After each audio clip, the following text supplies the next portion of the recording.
Well, hello and welcome to the Purple Inspiration Podcast. This is a space where clarity meets courage. Our podcast spotlights remarkable women and real life community leaders who don't just talk about change, they drive it. Today, my guest is Deb Smith-Hemphill. She is Dr. Deb to me. She has spent nearly 4 decades helping people become more effective, not just as professionals, but as communicators, leaders, and collaborators. And this is what this is all about. She is the founder of DSH Enterprises and works with executives and management professionals across the country and across the world, bringing practical, human centered approach to coaching and training that her clients find refreshing and highly effective. She holds a master's and doctoral degrees from Columbia University, and before starting her own firm, she spent 8 years at AT&T in a range of management roles, finishing as the managing director of the Pacific Rim. Over the years, her clients have included Google, Chevron, Marriott, Merck Pharmaceuticals, Sydney Austin, and Roche Genentech, among others. Welcome, Deb. We are so happy to have you here. And I do want to mention, you've been a friend of mine now for a little over a year. I'm so proud to have you. And I do want to mention your simple belief: when people communicate well, everything gets better, their relationships, their teams, and their results. I could not agree more. So, Deb, welcome to the show. We're happy to have you. Well, thank you for the invite and thank you for having me. And I value you as a friend as well. And I think you're a great communicator. So it all fits. Well, that's good because I've got communications in the name of my company, Altamont Communications. So that works well. Well, let's Hmm. get started here. You are a productivity expert, and a lot of people really don't even know what that means. What does it mean to be a productivity expert? Well, I think the bottom line is, can you get done what you really want to get done with the least amount of stress? Do you have good systems that support you? A lot of people will set goals, and that's a great idea, but they have no system to support them. So by the end of February, if they set the goal in January, it's kind of gone down the tubes. So we really help people figure out what's working and what's not working in terms of systems that they have set up, whether it's a small system that runs their own workload or it's an executive that's running a division. How are they able to be most effective without creating a lot of stress around it? The more we got enough stress going on, we don't need any more.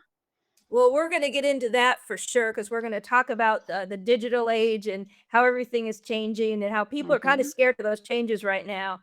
But first, I want to talk about, who are your clients now? Is it mostly women in business, women with a career, or do you also coach and train up working moms, for example? Well, it's an interesting client base. The practice is made up mostly of mid-level and senior level executives, both women and men. Mhm. And then I have the privilege of being a volunteer for SCORE. So that means one day a week I work with small business folks who are kind of on the opposite end of that spectrum. And then I also do some volunteer work for women who have suffered abuse and have left that situation and they're trying to retool and regain and get some skills. And so, sort of that end of the spectrum as well. The majority of my professional practice is senior executives and a couple mid level folks. Well, that's wonderful. I did not know that you did all of that wonderful volunteer work. I did know you from SCORE. Hmm. Because when I worked at the Danville Area Chamber, you were there, and I know you were a great help to a great many business people because it was remarked upon Oh, often that they love working with you. oh, So you that's talk so about nice. senior level execs, okay? Hmm. Hmm. So you're an expert. You've worked with corporate clients. You teach skills. You teach methods to make people more productive. But still, ageism is real. And that's something that a lot of people are have to go through. You get to be 50 plus these days. It's not even 65 plus anymore. That's And true. people start to worry about their careers and AI taken away from their careers. In fact, I read a stat today. According to the American Society on Aging, 64% of older workers believe they face age discrimination. And I'm just curious, you work with a lot of young people. Have you I do. ever faced any age discrimination, or do you have any fun story you might be able to share with us today? Well, yes. I don't take it personally, let me put it to that way, because I am old, so there you are. I'm way past retirement age. I could have gone long ago, but I'm having too much fun, so I'm staying in the game. But there, I do a lot of work in high tech, which means that when I walk into the building, almost everyone in the building is at least 40 years younger than I am, which is a little scary. So and I'm sure I frightened them as well. But I do remember one several occasions actually where I'll show up at the reception desk and whoever is there says to me, "Ma'am." And of course, when the conversation starts with "ma'am," the rest of it isn't going to be any good. I just know that. But they'll say to me, "Ma'am, this is the fill in the high tech building name building. Where were you trying to go?" And I'll say, "Well, I was trying to come here, and this is who I'm seeing." And very often they know the name of the person that I'm seeing. And then it's like, "Oh." And then they're trying to figure out, am I their grandmother and I'm bringing their lunch because they've left at home, or what am I doing there? But for some reason, they must have think I wandered away from the home or got detached from my caretaker. I don't know. But I just go my merry way, and what I've found, especially with younger audiences, because I will have an entire room full of people who haven't turned 30 yet, and, if in the first 5 minutes I can share with them something that I know that they'd be interested in knowing, then we're good. Then it all falls away. It doesn't make a difference after that, because a lot of the currency of Generation Y and now Generation Z is knowledge. Mhm. So they really don't care about how many stripes you have or, your whole history of accomplishments. They want to know what you know.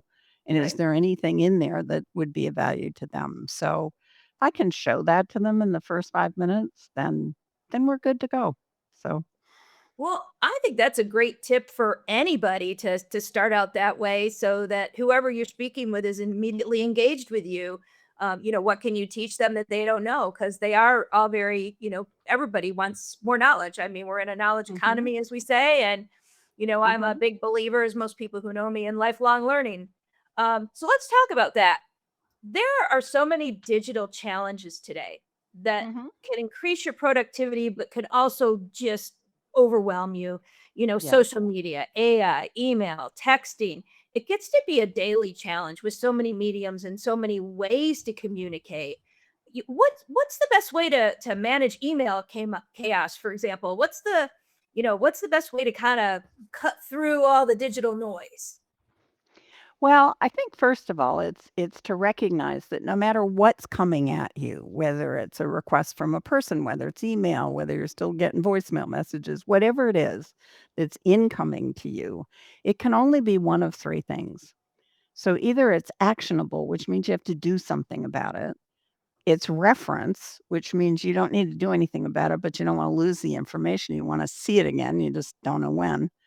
Or it's trash. You never want to see it again as long as you live. And the key is having a downstream. So if your email is coming at you, you don't want to leave it open all day because every time a new one comes in, you're distracted and it breaks your focus and that causes a rise in cognitive load. You want that cognitive load as focused and as low as possible so you can focus on whatever it is that you need to be doing, analyzing, writing a report, whatever. So you triage it 3, 4, 5 times a day, whatever is gonna be comfortable for you and the load that you carry around email. But when you first see that, when you open up to triage, you look at the first one, you say, "Is it action, reference, trash?" If it's actionable, you put it where your action stuff goes, wherever you keep tasks and projects. Not in email because it's not a task manager. It's not designed to help you that way. Oh, So you interesting. have something that manages tasks and projects. Can be everything from you write a list on your hand to you're using ClickUp or an SAP application or whatever. You take the reference material and you park that where you keep digital reference, and then trash goes away. But the key is it can only be one of those three things, and they're hard edges. Mm. So by that I mean there's no maybe. So you'll get something and you'll look at it and say, oh, wow, if we get some extra budget, maybe that would be really, I don't want to. You have to decide, is it going to be reference? So it goes on a list of things that I want to consider if I get some extra budget, or it's actionable, meaning it's got a date attached and I need to decide yes or no, go or no go, we're going to do this or not do this. But it can't sit in the middle. And the analogy that I always use is ask people to think about their US mailbox at home. Everybody's got one in front of their house or the bottom of their apartment building or wherever. I have never seen anybody go to that mailbox, take the mail out, spin through it, pull a couple out, and shove the rest back in. No, they don't leave it in there. They empty out the mailbox. So the good practice is to make sure that these are going where they can be dealt with, either wherever you manage tasks and projects, wherever you got your reference, and then the trash goes away, but it creates that downstream so that this whole thing doesn't get backed up. I actually have a record holder who had 22,000, not 100,000 emails in his inbox. And the only reason he got away with it, he was in a large corporation, and very oftentimes when your inbox gets full to what they consider capacity, then they send you a little note that says, "You can't send any more emails until you Mhm. clean this up." But he was the vice senior VP of IT, so every time that happened to him, he just signed himself some more capacity and kept on going. And it was just, like, out of whack, and he had lost his administrative assistant who had been with him for a long time, so she had kept that clean for him. And when she retired, it was just, like, coming at him, and he wasn't making any decisions. And the key is it makes people nervous. It increases their stress. Mhm. So, I work from 0, meaning I'm happiest when there's nothing on that screen. Mm. But 0 is different things to different people. So some people will say, "Well, as long as there are only 10 or 15 in there, I'm okay." That's their 0. Or they'll say, "As long as I don't have to scroll a page, if it's on that page, I can see it, but if I have to start scrolling, it makes me nervous that there's stuff down there that could blow up." That's their 0. It's a little bit like if I go into our family room and there's a dish or there's a glass or something dirty in there, I will pick it up and put it in the dishwasher. My husband doesn't really see that stuff, so the only Your reason husband he and my knows. husband must be twins. He's the best guy in the world. He's so great. We've been That's married forever and ever, and he gets all the credit. But when he goes in there, he really doesn't see it, and I think the only thing that cues him is if he goes in the kitchen and there are no clean glasses or dishes, and he goes, "Oh, they must be in the family room," and then he goes and gets them. So it's a different 0 is for Mhm. different people. But the That idea I is mean, to have it those cause are the tips that you just gave, as someone that has her email on all day and now is gonna be like, I don't really need to do that. I shouldn't do that." you don't, Many you don't. people that I've talked to or that are very high level successful execs have said to me, "You need to spend 50% of your time thinking." Yes, Well, you can't really be thinking if you're worried about going through the inbox. you're right. You can't. So, yeah, so that's excellent. I really love that. So let's talk a little bit about meetings. You work with a lot of groups, some corporate, Mhm. teams. What's the best way to run a productive meeting if you're the lead organizer? Well, the first thing I think is to have some set standards about in our organization what requires meeting and what doesn't. When you see an overload in meetings, meeting after meeting after meeting after meeting after meeting, it's symptomatic that there's something off. Mhm. So it could be that the risk profile is off, meaning they don't have an agreed standard of what's number 1, what's number 2, what's number 3 in terms of how we deal with risk. So everybody's dealing with it a different way, which means we have to meet so we don't bump into or hurt each other. So we're constantly doing that. It could be that when COVID came, they didn't build the infrastructures or any of the practices to help their people work remotely. They just said, we'll put everything on Zoom. So Right. all of a sudden it was back to back to back to back, and they're still stuck in that pattern. But once you have some criteria about what requires a meeting, there are really only two reasons, good reasons, to spend the money to bring people together and use that time that way. One of them is for decision making, when we need those people to say yes, say no, and sign things, and that's who should be in that room. But the other is creative process, solving a problem, building something new. And that's when you want to have those minds together in the room to develop synergy. Mhm. In today's technical world, informational meetings, like let me data dump all over you for half an hour, most of the time completely useless. And we can give people that information 27 different ways today. You can park it on SharePoint, you can park it on a share drive, you got a million ways to give people information. But the bottom line is you're giving them that information so they can do something with it. Either create something new, solve a problem, so creative process, or make decisions with it. So Mhm. let's bring them together for that part and give them the information in a way that they can absorb it on their own without having to sit in a room listening to somebody drone on and on. I had a client who they brought me in to fix their meeting culture because they were just really overdoing it and they weren't productive at all. And he was the vice president of HR. So I did a little interviewing and detective work around and found out that he was the worst offender. And he had a staff meeting that he ran every Monday. He had an international staff. He had everybody on this call, which meant some people were up in the middle of the night. Mm. And he wanted to hear every gnat's eyelash of every project they had going on. It was deadly. And so, without saying, "You're the biggest offender," I went to him and I said, what about if we started with one of your meetings? Because you're the sponsor of this project and, you would lead a great example." And he goes, "Oh, no, my meetings are fine. No problem." And I'm thinking, no, no, they're not. But we got him from an 8-hour Monday staff meeting down to 45 minutes, which included how you doing and how was your weekend. So it took a little pull and tug, but we got there.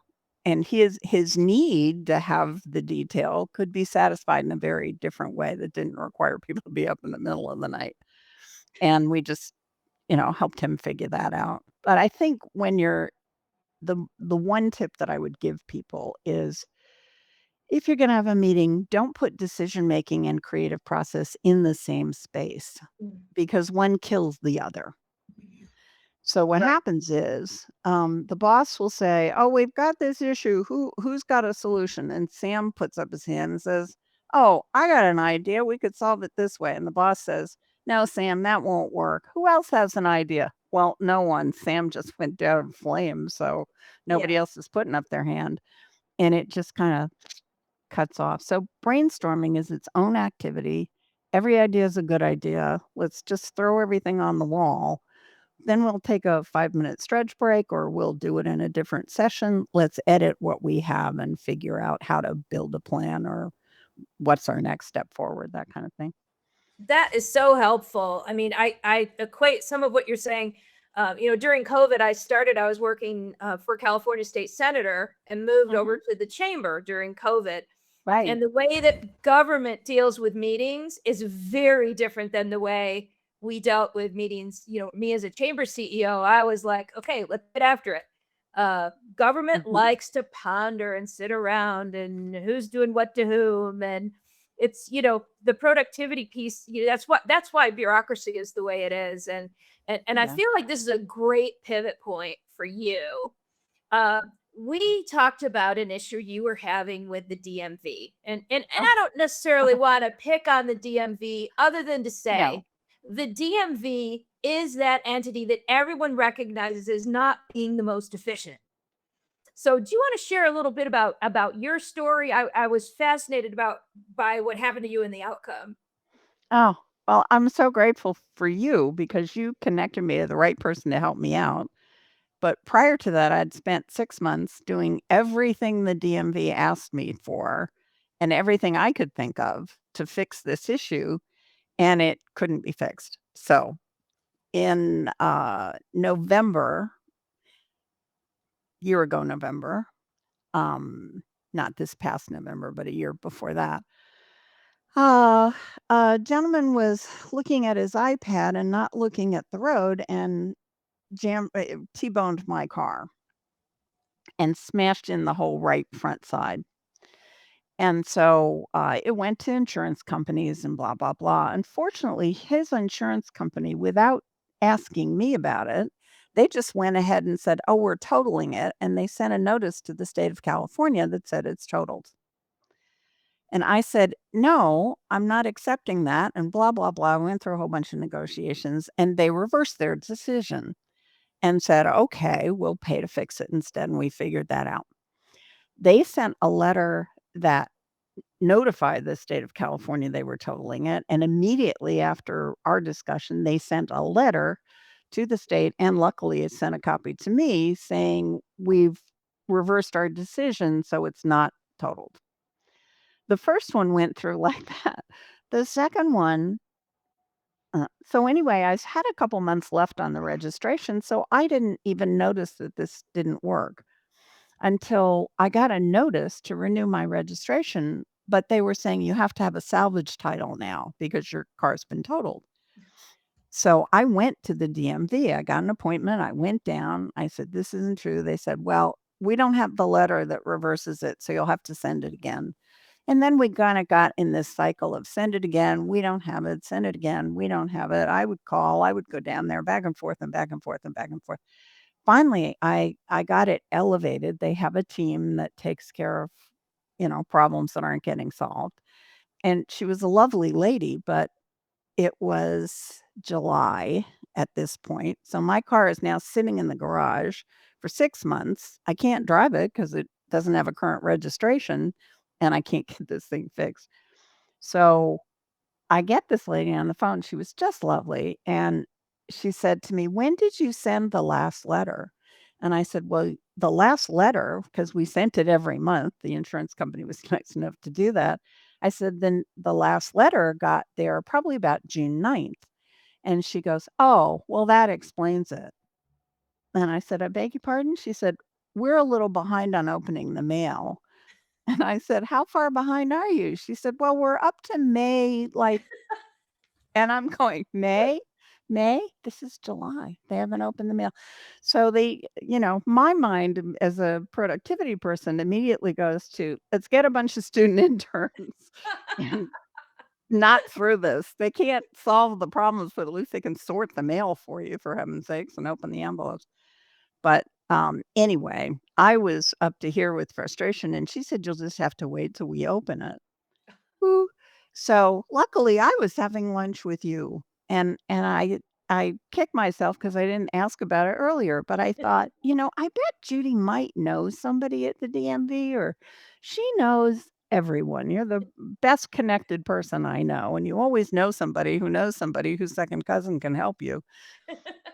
But you said, "Hey, why don't you go to your local representative, go to their office, and I can hook you up. I know who to talk to there." And you did that, and it was amazing. Within about, I think it probably took 15 minutes on her part, but within 24 hours, they had contacted them. She asked me for a copy of the release letter from the insurance company. I gave her that and all the paperwork. It was amazing. She got right back to me and said, "Okay, it's all fixed, and I'm having them overnight your registration and the new tags. You'll have them in the morning." It was like Christmas all over again. It was so amazing. And there they were. And it was like that. So you were so helpful to me in that. And it was just, when you talk about getting caught in red tape, I'm sure they were doing what they knew to do. I was doing everything they were asking me to do, and we weren't getting any traction at all. So I just needed that extra jolt in there, which you were wonderful to connect me with. So Well, thank I you for was that. happy to help and happened to be something that I, knew about. I mean, I do, I do have a good understanding of how to cut through the levels of government, and that's an You do. important thing. And I would say to all of our people watching from California, you know how important that is to cut through government red tape if you live here, because regulation is California's friend, unfortunately, and that impacts businesses of all size and especially our Mhm. small businesses. And, Mhm. I'm on the leadership council for the National Federation of Independent Business, and we spend more of our time trying to beat back bad regulations than we do trying to pass good legislation. So I'm Yeah. appreciative that I was able to help you. Well, let's go to Oh, kind of you a were. fun topic. So you were Pacific Rim, right, for Mhm. AT&T, and you Yes. spent some time stationed in Hawaii. Yes, So we a lot did. I've not been to Hawaii. I'm going again, thankfully, for my wedding anniversary this year. Oh, nice. I'm so excited. A lot of people haven't been to Hawaii. What was it? When you think of Hawaii as a place you visit, but you live Mhm. there. Mhm. What was that like? Kind of being on island time all the time. Oh, I loved it. I absolutely loved it, and we were both with AT&T at the time, and their policy at the time is if they wanted to transfer you somewhere, they would send you there for a week to let you kinda check it out and see if you wanted to go. So they sent us to Hawaii for a week to "check it out," quote, unquote. I got off the plane, took one sniff of the plumeria at the airport and said, "Okay, I'm sold. This is great with me. Let's do this." And I loved every minute of it, and the joke is that when we finally did get transferred back to San Francisco, there were fingernail marks all the way across the Pacific and jewelry involved, yeah, I needed bribery to leave the island. The people there, I think, are what the weather's wonderful and everything. It's an amazing place to be, but the people there and how they have this spirit of taking care of each other Mhm. as islanders, we just came right into that, and it was the most wonderful feeling. We still have wonderful friends there that we made when we lived there back in the 1980s. But it was different than it is now back in the 80s. Mhm. There wasn't a Costco, there wasn't a Nordstrom's, it was, department stores from Japan, there was a Safeway, but it was different in that when you walked into Safeway, you know how in our grocery stores, there's gonna be an aisle that has, specific foods like Japanese food and Italian food and specialty items from those particular cultures. In Hawaii, there was an aisle that had Thomas's English muffins and Hellmann's mayonnaise and all that stuff for what they assumed we would wanna eat, but the rest of the store was Asian. Mm. So you had Thai food, you had Japanese food, you had Chinese food, you had, the ducks hanging in the delicatessen had the roasted ducks. I mean, it was just the most wonderful place. I absolutely loved it. And our drive home from our office every day out to where we lived, we drove right by the ocean. I mean, you just couldn't ask for a more wonderful place. Beautiful people, beautiful spot. Well, Deb, I want to thank you for being my guest today. It's always an honor to be with you and your presence and to talk to Aw. you, because you're just an amazing woman. And I'm just so proud that I got to have you on. Thank you so much for being with us. Well, thank you, and you're amazing as well. So you put 2 I amazing people appreciate that. together, you got a great podcast. Judy, thank you for inviting me. I All right. appreciate Take it. care. Bye. Bye bye.